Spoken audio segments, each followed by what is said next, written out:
What's good, guys? Welcome back to Ron's Rides. Welcome back to the channel, and welcome back to another video where I'm here in Clearmont, Florida at headquarter Mazda with a 2017 Alfa Romeo Giulia Quadrifoglio in Trofeo White. Why am I here? If you guys don't remember, I'm doing a whole series on car shopping, either an Alfa Romeo Giulia Quadrifoglio or a Maserati Gran Turismo, both used and both between $35,000 to $40,000. And this one fits the bill, so I had to come out here to check it out and see if this is possibly one I could buy. Now, if you guys don't remember, I first did a live stream asking you guys which model should I buy. Make sure you go cast your votes if you haven't already. But I also did a video shopping a Maserati Gran Turismo MC Sportline, and that was one that was in Leesburg at a Hyundai dealership, 10,000 miles, carbon fiber hood, pristine condition with only, like nothing done to it. It was just stock, but clean and awesome.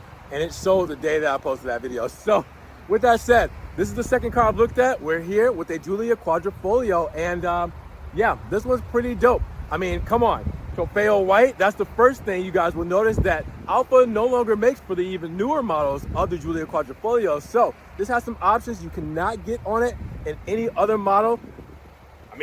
Why not go check it out and see that I can have something kind of rare and kind of special when it comes to the Alfa Romeo Giulia. So with that said, let's go check it out. Biggest shout out to headquarter Mazda for picking up my phone call and letting me take a look around this Giulia Quadrifoglio. Now, if you guys do want to get any of their cars, or maybe this one if I end up passing on it, well, make sure you check the link in the description for their website and phone number. Give them a call, maybe get this, but don't get it before I get it. So you're wondering, why am I at a Mazda dealership looking at a Giulia Quadrifoglio? How did this end up here? What life choices were made to get rid of Alfa's most high-performing sedan in this generation?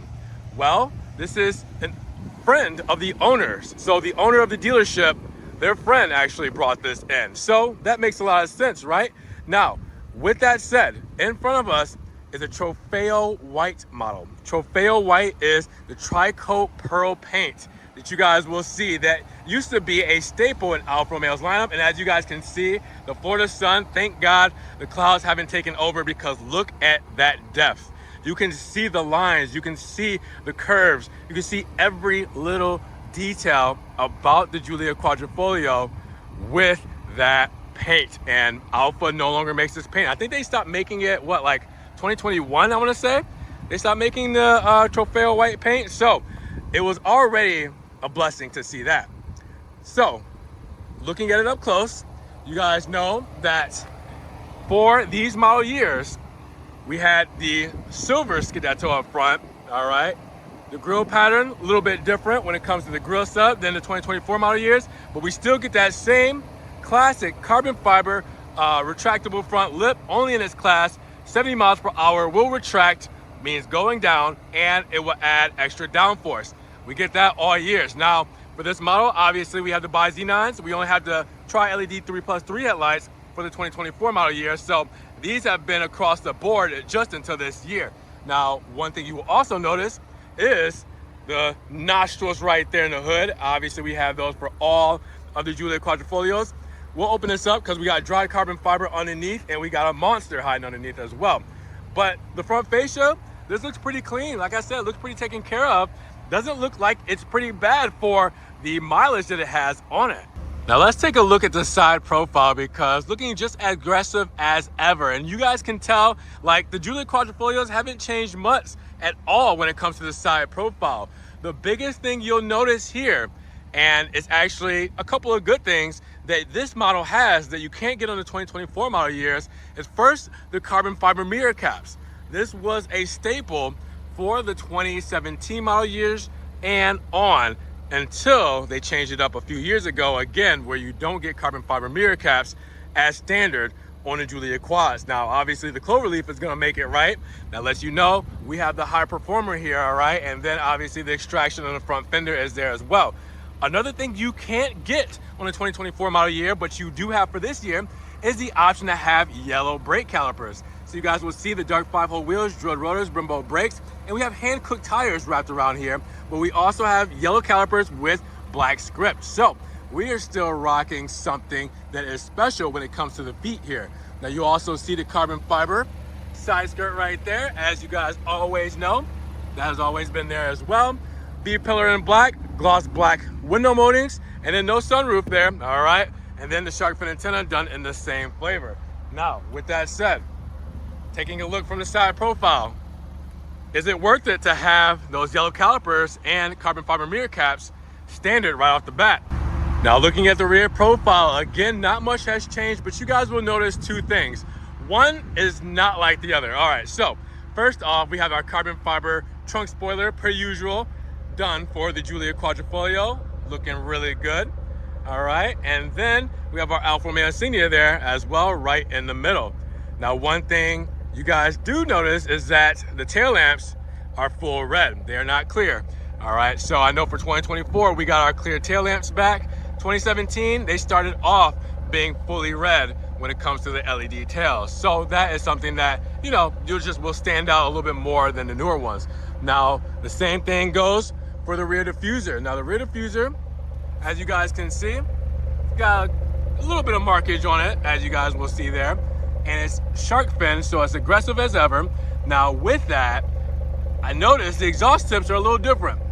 It says Remus on the exhaust tips. So it looks like these are aftermarket exhaust tips, which we should probably listen to see how they sound, right?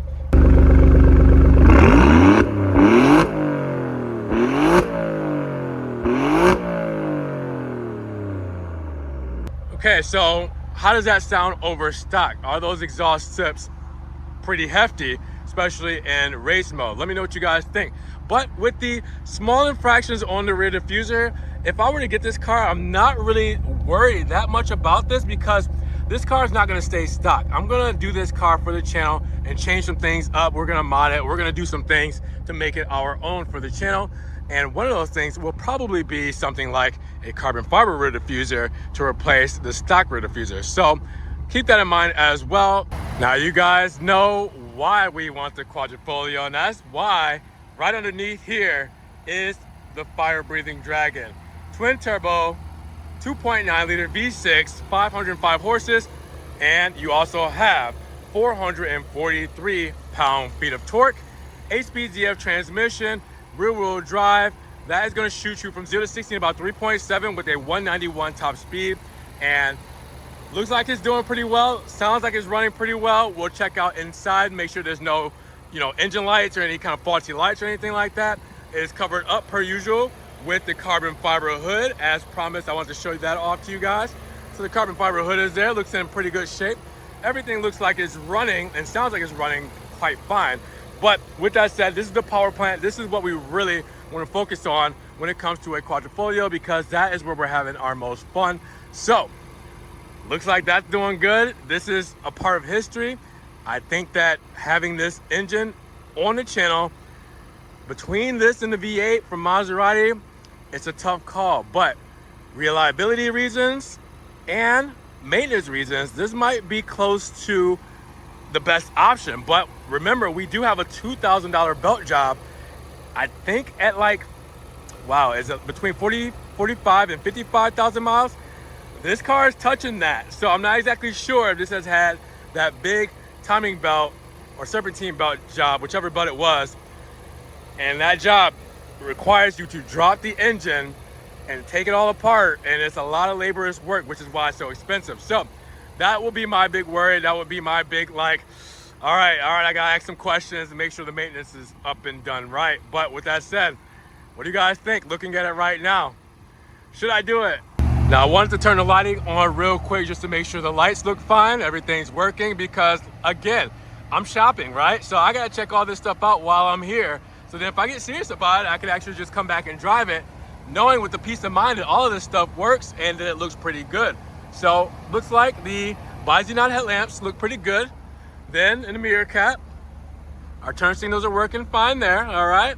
And then in the rear, we have the reflector, we have the LED tails, and we have the fog lamps, all illuminated, looking just fine on both sides. I mean, it's looking like it works quite well. I'm definitely intrigued. Now, this is a treat, because for anybody who is newer to Alfa Romeo within the past 3 years, well, about 7 years ago, you can have some options that make it a little bit more distinguishable than these year's models. So what am I talking about? Well, I'll feast you know, we have two-tone interiors.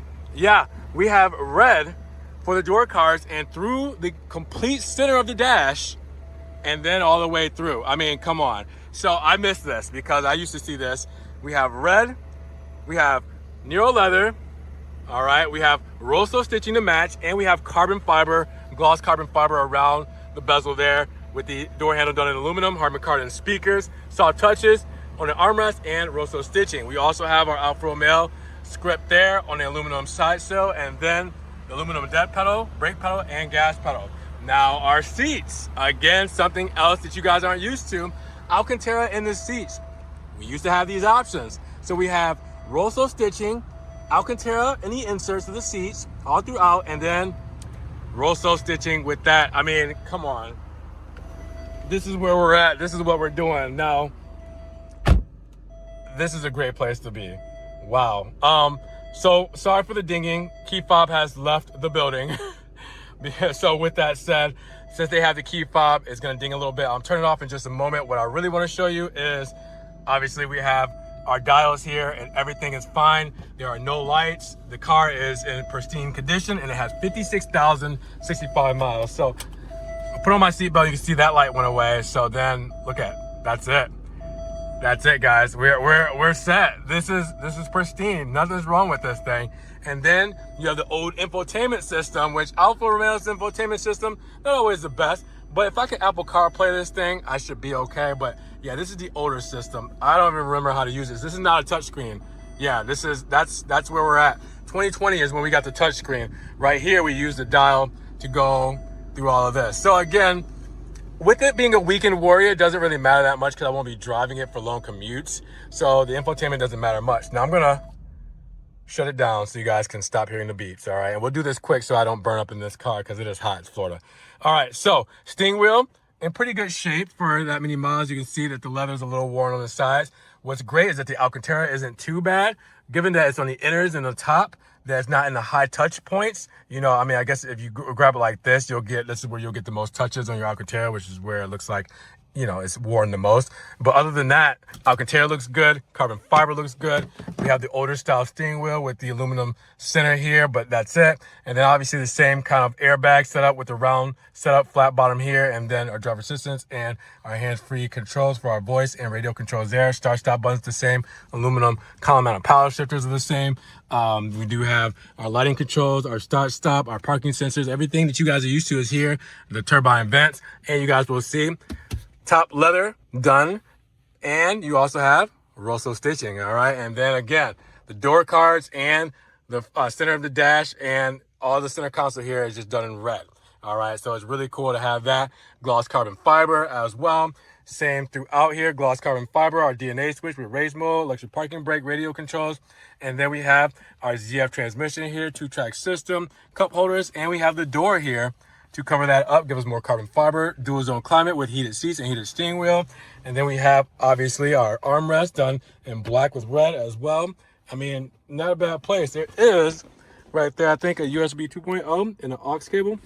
So no USB-C, that's fine. My car still uses USB 2.0. You could just get adapters. I mean, this looks pretty good. The seats look pretty good. They don't look too worn. The seat I sat in, not too bad. As far as the leather Crocs, I think this is pretty good. What do you guys think? Now the rear is the same as up front, and it looks just as good with the Alcantara seats, Rosso stitching, and Nero leather. As you guys will see, this person probably didn't have too many people sitting in the back because this doesn't even look like it was used back here. If you look at it, really, I mean, the leather still looks great. No cracks. No tears. There's a little bit of crack on that side, so okay, I take that back. You do have a little bit of wrinkle on that side. So that might have been the side that was used in the rear. Not too bad though. I can't complain about it. Turbine vents are still there, USB 2.0. Here's the big kicker though. For this model year, I don't think you could lower the bench seat. I don't think that seat came down. There was no feed through from the rear to the trunk space. We'll double check that theory, because that's only recently, I want to say within the past 3 years or 2 years. Yeah, there's no way to fold this rear seat down or the rear bench down, because you can see it's all connected. There's no split. So yeah, if I ever want to feed anything through, I couldn't. But at the same time, when would I really need to do that? So, I mean, that's not really a deal breaker whatsoever. I think it's still got everything that we need. And keeping with that same flavor here, the door paneling, the door cards are red. Again, we can't get that in the newer model years. The uppers are done in leather, the stitching's Rosso, and the bezels done in carbon fiber for that surround with the aluminum door handles, the speakers, and the soft touches on the armrest with Rosso stitching. That's a good looking door panel, just like up front. We're doing pretty good in here. I mean, this is a hard one to pass up on. Now, as we noted, the price says $37,791. Internet says $36,000 and some change. And the original MSRP, I think they have it where you can look it up straight from their website, which is where I saw it. It was $77,000. So that's where we are after all of these years. After a good 7 years, we're down to $37,000 from $77,000 and some change. So, man, you guys, give me your opinions. What questions should I ask? What should I do? Should this be the one, or should I keep shopping? So at 56,000 miles for a 2017 Alfa Romeo Giulia Quadrifoglio at $37,000, what do you guys think? Is it worth it? Should I get this car? Should I buy this one here today? Well, it won't be necessarily today, but should I buy this one here, come back and actually get it, test drive it, and see if this is the perfect Giulia Quadrifoglio for me? Again, with Trofeo white, yellow calipers, red interior, all things you cannot get on 2024 model Giulia Quadrifoglios.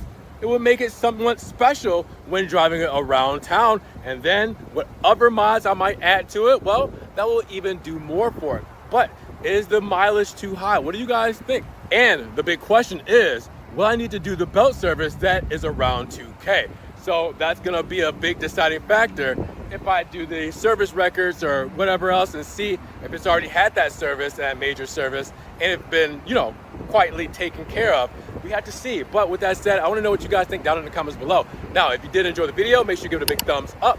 Giving it a thumbs up gets it up in the rankings, more people can see it, and I can maybe get the funds to pull the trigger. Now with that said, you guys want to help further support the channel, check the links down in the description below, but make sure you guys also subscribe and click the notification bell so you don't miss one shopping video or maybe a purchase video coming soon. With that said, you guys take care, and we will see you guys in the next one. Peace.